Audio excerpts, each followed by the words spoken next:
नमस्ते हिंदुस्तान, कैसे हैं आप लोग। Prithviraj Chauhan film trailer review, क्या आप कभी सोच सकते हैं?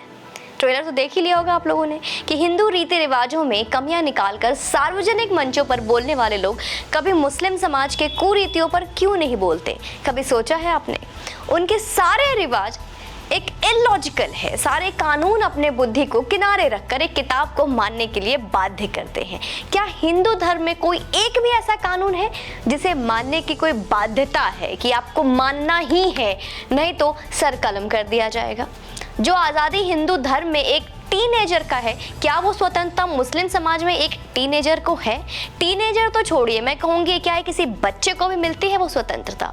क्या जितनी आज़ादी से हम हमारे धर्म की चीज़ों पर टिक्का टिप्पणी कर लेते हैं, उतनी आसानी से अल्लाह का मजाक भी बना सकते हैं आप?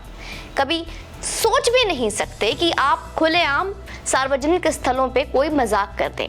हम तो इतने उदार धर्म के हैं कि हमारे यहाँ हमारे आराध्य राम का मजाक बनाने वाले टीवी शो को जिताया जा रहा है, उसे जीत कर सहरा हिंदुस्तान में हिंदुत्व को अपना पहचान बनाने वाला पहनाया जा रहा है। मतलब कि जो हिंदुत्व के नाम पे पहचान बनाती है वही उसको सहरा पहना रही है। क्या आप जानते हैं कि मुस्लिमों में अपने अल्लाह के बारे में बुरा बोलना तो दूर, अगर कोई एक भी ऐसी बात कर दी जो मौलाना मौलवियों को अल्लाह पीर पैगंबर के शान में गुस्ताखी भी लगी, तो आप पर ईश निंदा का मामला दर्ज होगा, जो आपको पत्थरों से कुचल कुचल कर मार दिया जाएगा।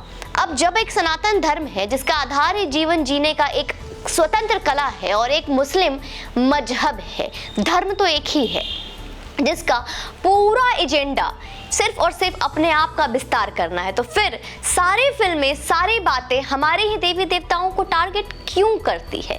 कभी सोचा है आपने इस पर?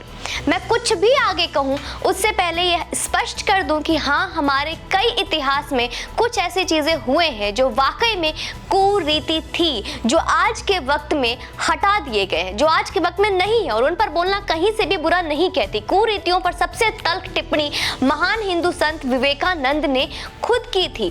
कुरीतियों को खत्म हमारे ही पूर्वजों ने करना सिखाया। हिंदू धर्म में कुरीतियों को विषय बनाकर बाबा साहब भीमराव अंबेडकर ने तो बौद्ध धर्म अपना लिया। ये सारी चीजें बहुत लोगों को शायद पता भी होगी, लेकिन एक बात आप ध्यान नहीं दिए कि बाबा साहब बौद्ध बने, मुस्लिम नहीं। खैर, विषय ये नहीं है। वैसे विषय ये भी है कि हमने हमारी चीजों पर खूब बोला, खूब बढ़ चढ़ कर बोला, और वो क्या, उनकी चीजों पर क्या कोई नहीं बोलता? वजह जानते हो क्यों? नैरेटिव का खेल है। इसे कहते हैं नैरेटिव, जो लगातार हमारे खिलाफ, हमारे संस्कृति के खिलाफ तैयार किया गया है। साजिशन, ताकि आप जब अपनी संस्कृति की बात करो तो आपको सिर्फ और सिर्फ कुछ कुरीतियां ही याद आएंगी और कुछ नहीं। जैसे आपको हमेशा पर्दा सिस्टम, दहेज प्रथा, ये सारी चीजें। कुछ दिन पहले सम्राट पृथ्वीराज चौहान पर बनी फिल्म का ट्रेलर आया। अभिनय कर रहे कलाकार की कलाकारी पसंद नहीं आई लोगों को, तो मेरे मैसेज बॉक्स में हजारों मैसेज आ गए कि इस पर कुछ बोलिए, इस पर कुछ बोलिए। कई लोगों ने पूछा, सुमन दी आप इस पे वीडियो कब बनाइएगा? अब बना रही हूँ, क्योंकि हमारी पूरी टीम इससे बेहद जरूरी विषय यानी कि ज्ञान वापी पर अपनी रात की नींद और दिन का चैन गुम कर शोध में जुटी हुई है, जिससे आप लोगों के, बहुत लोगों के मैसेज आता है कि आप हमारे मैसेजेस का रिप्लाई नहीं करती हैं। मैं कुछ बातें स्पष्ट कर दूं, मुझे फिल्मों के तकनीकी की कोई बारीक समझ नहीं है, और ना हमारी टीम में कोई भी ऐसा है जो ये समझ रखता हो कि हमसे फिल्म के तकनीकी पक्ष और ना अभिनय पक्ष को समझने की उम्मीद रखिएगा। लेकिन हाँ, हम इतना कह सकते हैं कि हमें फिल्मों के इतिहास का पता है। जिस इतिहास पे आप फिल्म बना रहे हो उससे बेवकूफ नहीं बना सकते। उसके असर की समझ है और उसके प्रभाव को हम इतना समझते हैं कि जब पीके बनी तो समझ गए थे कि अब देवी देवताओं पर मंचों से ही मजाक उड़ाया जाएगा। मंच तो छोड़िए, सड़कों पे दौड़ा दौड़ा कर मजाक उड़ाया जाएगा। मुनव्वर फारूकी की हरकत याद है ना, जब सालों पहले मोहब्बतें जैसी फिल्म आई थी तो इससे भी बुरे परिणाम की समझ हो गई थी। तो परिणाम और जो फर्क पड़ता है समाज में, इन मंचों के द्वारा जो फिल्में बनती है उसका फर्क पड़ता है। जब याद करें तेजाब फेंकने और इस तरीके की शकिया शायरी, सस्ते फिल्म गीत सुनाने की डांस करने वाले जब नवयुवक शिक्षकों की संस्कृति कहाँ से शुरू हुई थी, इस तरीके की फिल्में कहाँ से आई थी। जब फिर आई जोधा अकबर, जिसने इस तरीके की प्रभाव डाला कि 16वीं शताब्दी की एलीट क्लास में भी लव जिहाद का एक ग्लोरिफिकेशन होना शुरू हो गया था। याद है ना आपको, महान अकबर और प्यार जोधा जो करता था। गैंग्स ऑफ वासेपुर से फिल्मों के खुलेआम अश्लीलता और आग में झोंक दिया गया और अच्छे घरों ने फिल्म देखना और बच्चों को दिखाना बंद कर दिया कि कब कौन सा कलाकार आराम से माँ बहन की गाली देने लग जाए, कुछ भरोसा नहीं है आज के वक्त में। इसी क्रम में फिल्म आई केसरी, तानाजी, वो RR, और इतना ही नहीं, नवीनतम कड़ी आई है डॉक्टर चंद्रप्रकाश द्विवेदी की पृथ्वीराज चौहान के रूप में। आपको अक्षय कुमार पृथ्वीराज के रूप में मुझे लगता है शायद नहीं जच रहे होंगे, और बहुत लोगों के इस पे मेरे पास कमेंट भी आ रहे हैं। मुझे बिल्कुल भी नहीं पसंद आया, बिल्कुल घुमा फिरा के नहीं बोलूंगी। आपको उनकी हेयर स्टाइल नहीं जच रही होगी, आपको युद्ध दृश्य उनके प्रभावी न लग रहे हो।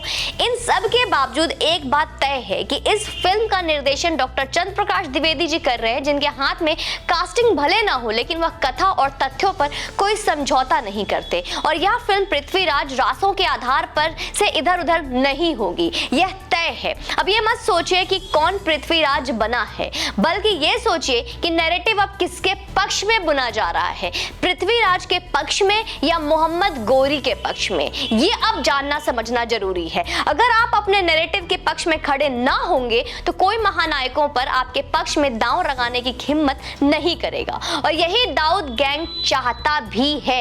बकौल डॉक्टर द्विवेदी जी फिल्म अत्यंत भव्य है और मुझे उनके दावे पर पूरा भरोसा है। तो नैरेटिव का यह खेल है जहां सब कुछ आपके स्वाद का आपको नहीं मिलेगा, लेकिन अगर आप अपना निवाला थूकेंगे तो मोहम्मद गौरी के लोग उन निवालों को हंस हंस कर कुचलेंगे। आप ये याद रखिएगा।